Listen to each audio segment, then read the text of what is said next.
Hey. Okay, let me adjust myself here. How are you? I'm good. You look fantabulous. Look, I Oh, always thank forget you. that you cut your Cut hair. my hair, It right. looks so good though. Thank you. Oh Hi, my gosh. everybody. How are you adjusting To to my your hair hair? being cut, Yeah. um, I I kind of want to I kind of want it back now. Really? I didn't think that I would, but Oh, I miss my hair. So, it is what it is. It'll grow back if I decide to. I'm just going to see what we're going to do now. And yeah. then, it'll grow back. Yeah, it will. Well, you look great either way, sis. Either way. Thank you. Thank you. You do too. You do too. Thank you, Win.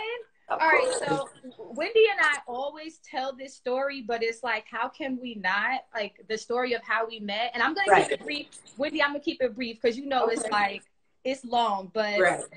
Wendy and I met at an airport on our way to Kemet, or as some people know, Egypt, and we were going on a tour with Tony Browder in 2016. And as we were sitting in the airport talking, getting to know each other, we started realizing we had all these connections. Like, for example, we both went to VSU. Shout out Virginia State. Virginia State. We both have family in Linden, New Jersey. What are the odds of that? I knew Right. his sister via social media, but I didn't know that she was Wendy's sister. And Yep. then also, I sat next to Wendy at an event before in DC and didn't even realize that this was the The same person. connections. And Right. we have like a friend in common, Isa. Hey, Isa girl. Hey, And Spy, so Isa. we realized all of these connections, and it was just like, man, like this was meant for us to be here and for us to be here together. And so we've been like this. I consider Wendy family, and we are spiritually connected forever. Yes, absolutely. So without further ado, Wendy, can you introduce yourself? Tell us about your phenomenal book, which I'm going to show in a second. Okay. Yeah, so my name is Wendy Cherry. I am a Jersey girl, but I'm a Jersey girl in a DMV world. And so I've been here for like 23 years, and I'm just living life and navigating myself through this pandemic. As we all are. Yeah. But I'm a certified health coach, dealing with mind, body, spirit. I'm an author, of course. I'm a radio show host and producer. My radio show is the Sanctuary Radio Show. It's on all platforms. We talk about all things to uplift Black people. So that's what the radio show is about. So, and Carm was on there talking about her adventures of traveling, traveling around. So that's really who I am in a nutshell. Yes, and thank you for having me. And I'm just like, I have to not that I'm sitting here like, oh, well, she had me on her show, I have to do something for her. It's not that. I genuinely want to support, because this book, first of all, let's get into the cover of this book, okay? This is when Wendy still had her hair. Yeah. Okay. This book is absolutely beautiful. Okay. The book is beautiful. And I actually had the honor of writing a review in the book. When Wendy was going through her process, I was actually able to give her feedback. That is so special and important for somebody to say, this is my work, this is my baby, and I would like you to give me some feedback on it. So I'm honored, Wendy, that you even allow me to be a part of this process. I mean, amazing, phenomenal. And so, Wendy, I want you to talk about, because I don't think some people may wake up and say, I want to be an author. But for you, how did this book come about? Like, where did this start for you? So I've always been a storyteller. I always have like the long drawn out stories whenever like you with your friends, and then I tell my part, and then it's like the whole details and stuff that happened in the 70s and the smells and the music at the time. I just remember things in that way. Yeah. And then when I was 7, my mother gave me a journal, and she suggested that I write in a journal every night. So I have journaled seriously for 40 years. And so, yeah. So I always had stuff written down, and I'm sorry about if you hear the cops in the back, sorry. So over the years, my life has been so interesting and intricate that my mom suggested that I put it on paper, and then other people would say, you need to write a book, girl. So I decided to actually do it. So I did it last year. I started in June and I published on December 5th. And here we are. Yes, that is amazing. And so did you already like have these stories in your journals? I know that you were also blogging. So can Yeah. you speak a little to that? It's like just how you took everything and put it together?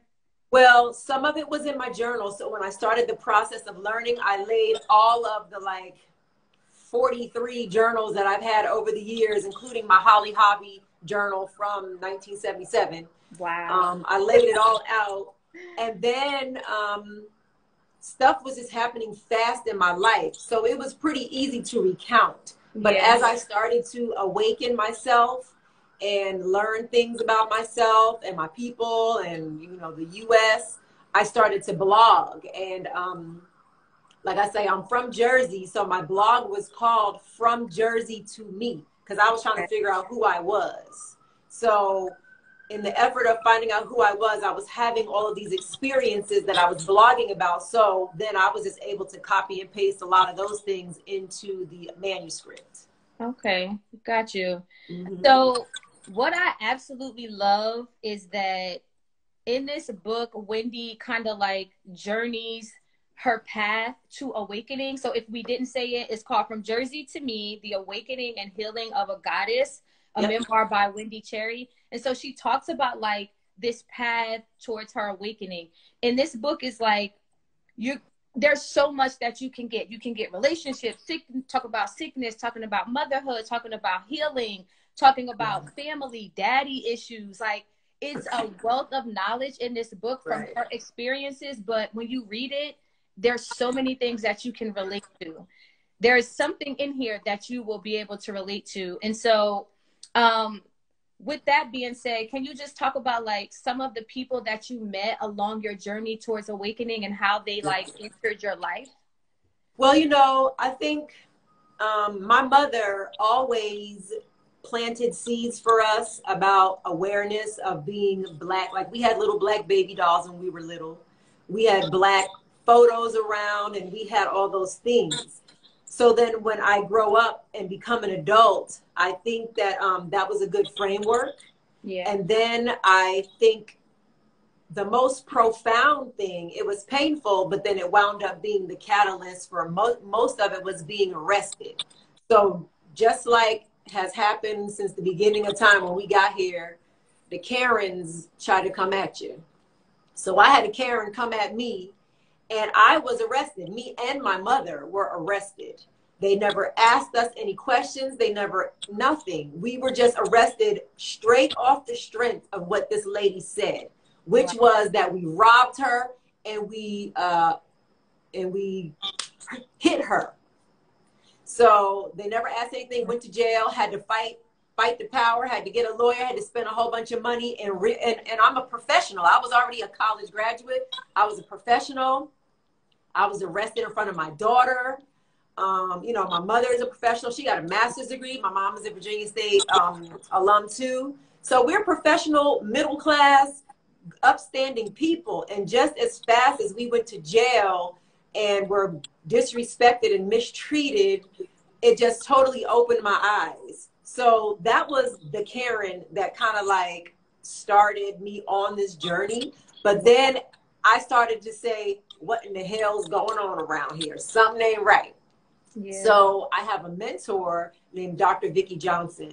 And Vicki started to plant little seeds. So picture me in the nest, a little baby bird with my mouth open. And then she would just put a little worm in of knowledge. And then she would be like, okay, you know, are you ready for this? Are you ready for that? And so over the course of time, she introduced me to certain people. So one person that we know in common is Tama from the Womb Sauna. I just saw her on Saturday. Getting together. Okay, yeah. Okay, so I have fibroids and I was suffering so much. And I talk a lot about that in the book. And I had 3 surgeries and they all grew back because I was never dealing with the root causes of the issue. I was just dealing with the physical manifestation, not the emotional, spiritual manifestation. So Vicki introduced me to Tama.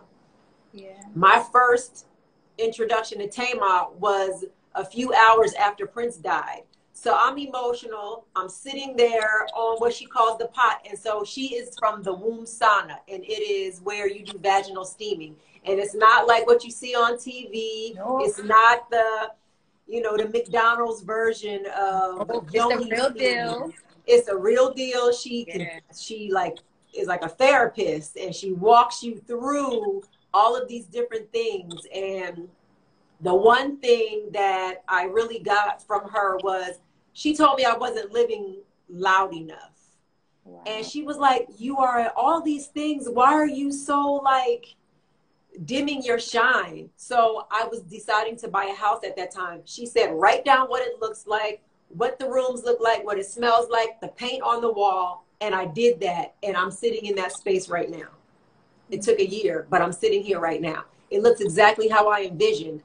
So she allowed me, or she introduced me to my own power, because what I don't believe in is gurus. I don't believe anybody's a guru. I believe that people guide you back to yourself in the mirror.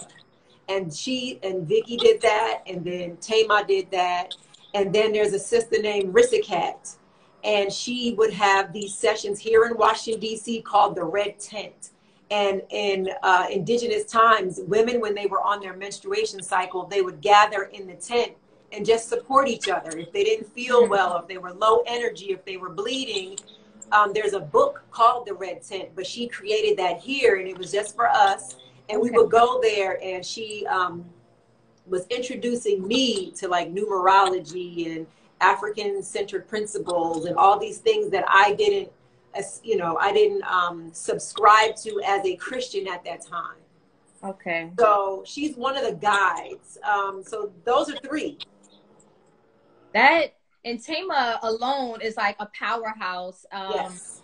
You know, Wendi mentioned Tama being she's a what she would call a womb sauna practitioner or a priestess. Yeah. And it is real deal. It's like it's not the McDonald's version. This is like you going to sit on what she calls the pot, and she's just pulling everything out of you. It's very therapeutic, and I think I'm going to Tama for like a year now. I met Tama through Wendi.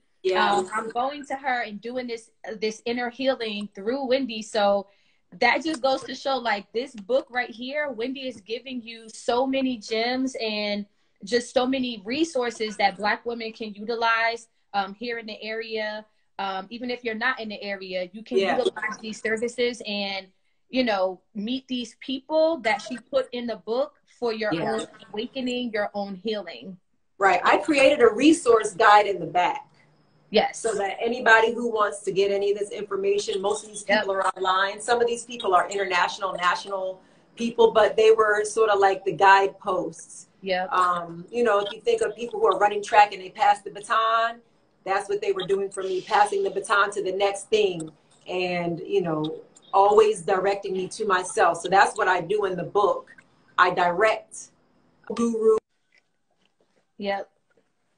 Magic, and you're powerful, and we're always taught that we're not, especially if you're African descent in the United States. You're taught that you're nothing, but we are the originals. We are the originators. So I talk about how I came to that, you know, awakening and awareness in the book. I love that portion of it, the resource guide. How many times do you hear someone talk about something and you ask them, like, you know, who is this person that helped you, or can I have their number? And a lot of times people are standoffish about sharing their resources. And Wendi gives every person that she talks about in this book that has helped her along her journey, she has in the resource guide. I mean, you can phone number, address, name, everything. So thank you for that. It's definitely a toolkit. And I said that in my review. This book is it's a wealth of knowledge in this book. And Wendi, what can people take away from your book? And also, is it just for women? So this is the most interesting thing. I wrote it with Black women in mind. Black women, brown women. That's who I wrote it for. However, my friend's dad, who is 90 plus years old, read it. And he said that if he had known, so I talked about fibroids and thank you, Carolyn, and my issues with fibroids. And he said that his wife and daughter had fibroids, and he would have been a little bit more gentle and understanding with them had he known. Wow. Yeah, so he said that. And then it's so funny because I had a white man who read it. It was a white man at my gym, right? My boy Tom, right? So Tom bought the book. You know, I stand in front of Wow, him look at in that. like all the classes that we take in the gym. Everybody has their spot, so I'm in the front. And then one day he came up to me and he said, because I didn't know he had it, and he said, he asked me about my aunt. He said something about auntie. So I talk about who I say are the master teachers. The master teachers originally were my parents and my grandparents and my aunt and uncle, who pretty much raised me as a teen, right? Yeah. And so I was like, how does he know about auntie? And then he told me he read the book. And I think it's really interesting because he read it back in the winter. But I think this gives him a different awareness of what's happening now, because I don't know how many me's he knows. You know what I'm saying? That's and true. I broke So it down. It comes full circle. Yeah, and I don't ever ask permission from them. I don't live my life through the white gaze, but I do believe that he learned a lot, and I think he sees things differently now of what's going on, and so it has a different sensitivity. So he loved the book, and he was telling people about it. We took a picture, we posted it on Instagram. So that helped me to get out of my own box, because I boxed myself in. So now I have had men who have read it. I talk about being adopted and finding my biological family and the impact of being an adoptee, the energetic part of being an adoptee, and then finding people who have your same everything. And so then I've had a lot of people who have connected with their biological family. I did African ancestry. I connected to Cameroon. I went to Cameroon. Hey, my cousin in real life. Yep. So I talk about those things. And so, like you're saying, there are many different themes. So people come to me with different parts and stuff that I would have never known. Like one of my friends that I've known for like 15 years, I didn't know that he was adopted. And he came and he read the book and he was like, I can't believe that we didn't notice about each other, and he just found his family. So, you know, wow, it's human. It's human, universal human themes. And that's what I love about it. So many different people can connect because you shined light on so many things. Yes, that's my friend Carolyn. She was Virginia State too. Carolyn is also. Hey, Carolyn, BSU. Yes. Yes, Carolyn. I think you will. I know you will absolutely enjoy this book for sure. And so the last thing that I want to, and of course, like I don't want you to go, but the last thing that I do want to talk about, you are doing a book campaign, Fitty to Fitty. Yes. So can you talk? Look, Wendi, when she writes, it's like she's gonna give you Jersey talk, slang, everything, because that is a language that is, you know. And she's like, this is called Fitty for Fitty. And so can you talk about your book campaign?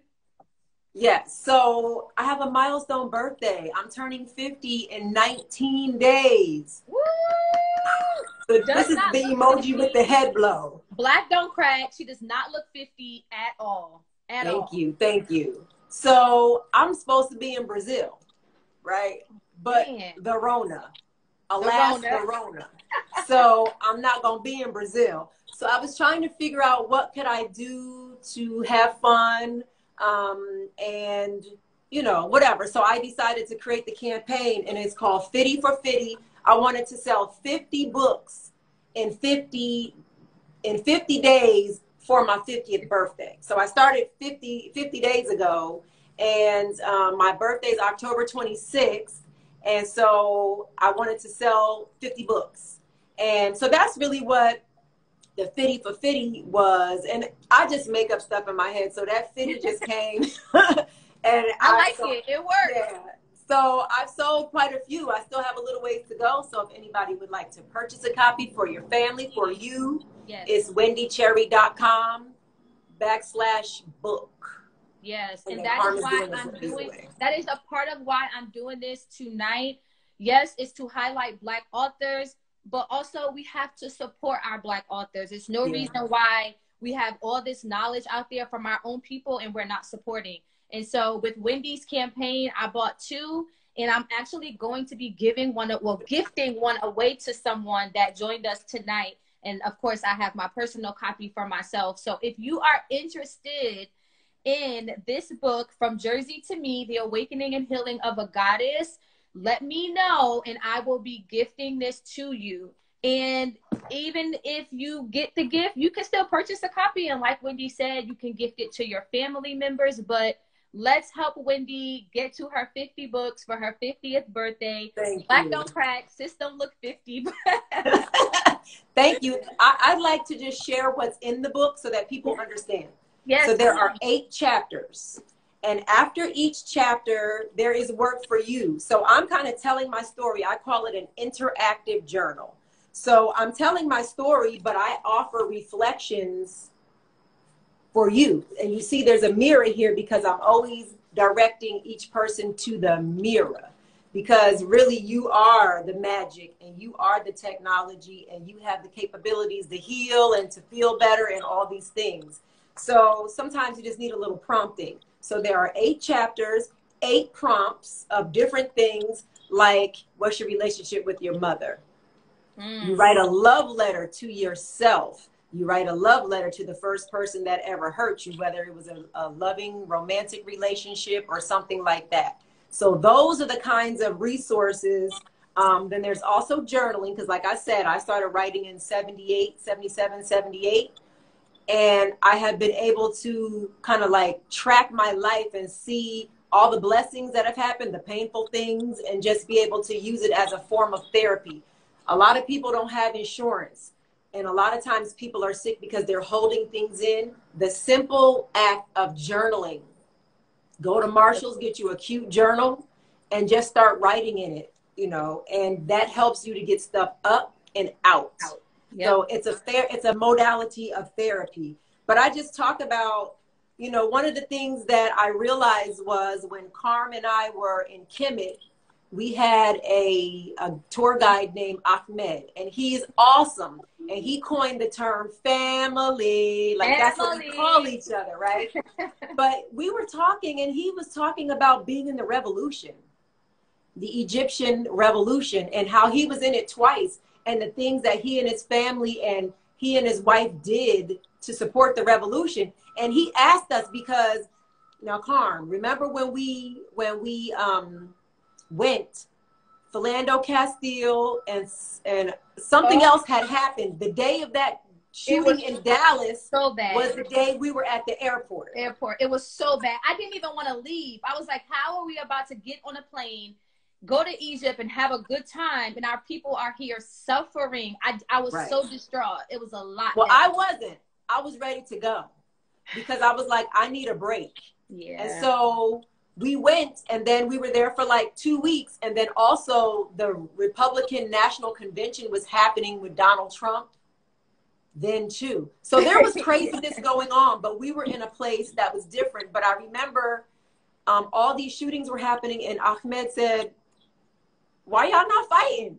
Right. He said, where is your revolution? And I was so embarrassed. I was embarrassed. And I was like, really, where is the revolution? Where is our revolution?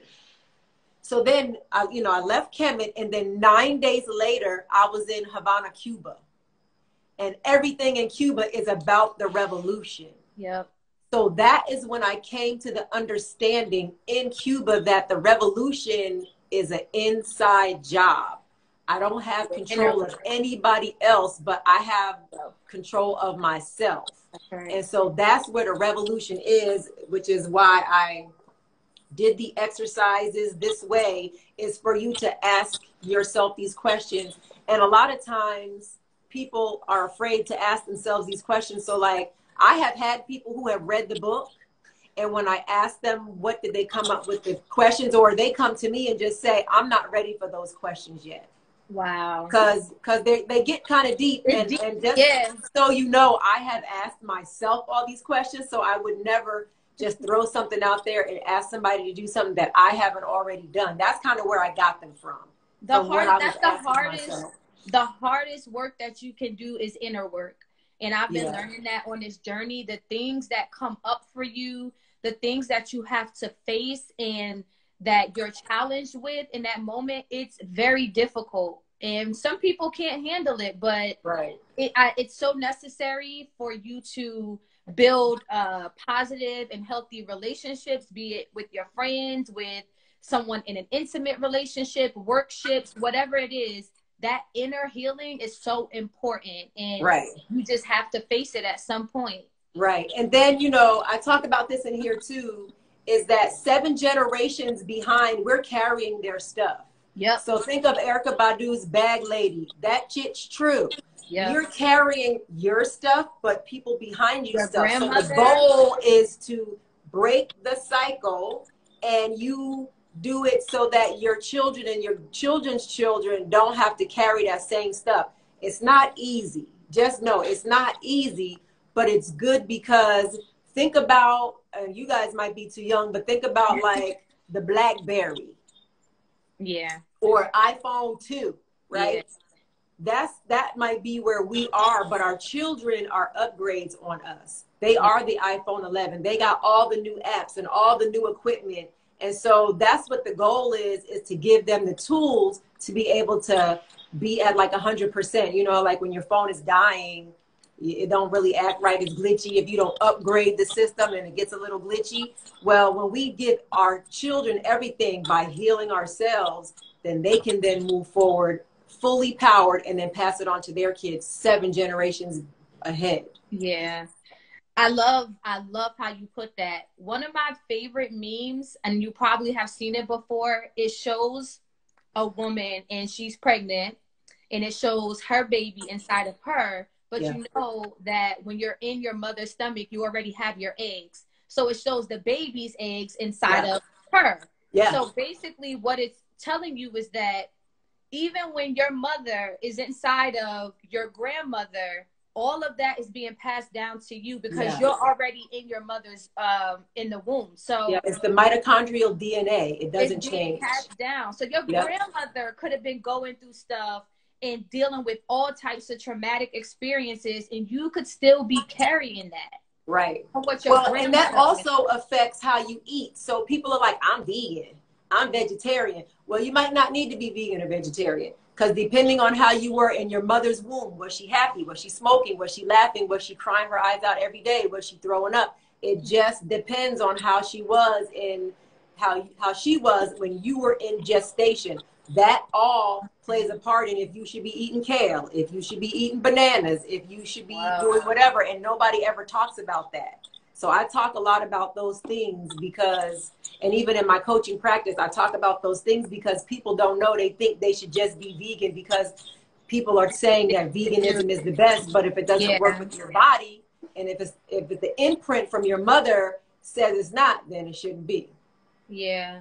And that's something I learned from you with going to Dr. Mines, who's also in Wendy's book. I have my appointment. I go see her on the 17th.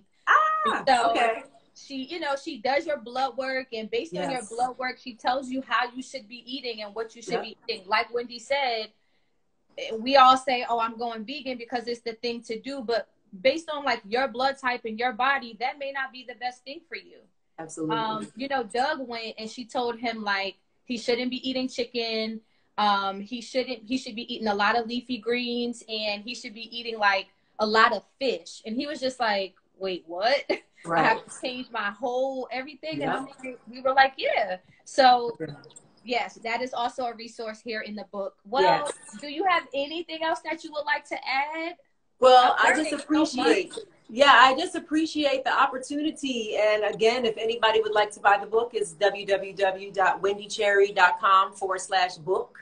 And, buy some for your friends. The holidays are coming up, people's birthdays, people are celebrating. But then also I believe that we're going to probably get locked down again, especially around election time and flu season. So you'll have something to do. So don't buy it on Amazon. Buy it on my website if you choose, because Amazon jacks me for my papers. And I don't believe that I sat down for 6 months to write a book and let Jeff Bezos take my money. Girl, You should do, oh, Wendi, you should do like a live stream or something about that. So many people do put their stuff on Amazon Yeah. and get injected their coins. You should talk Well, about I did that. do it. I did it.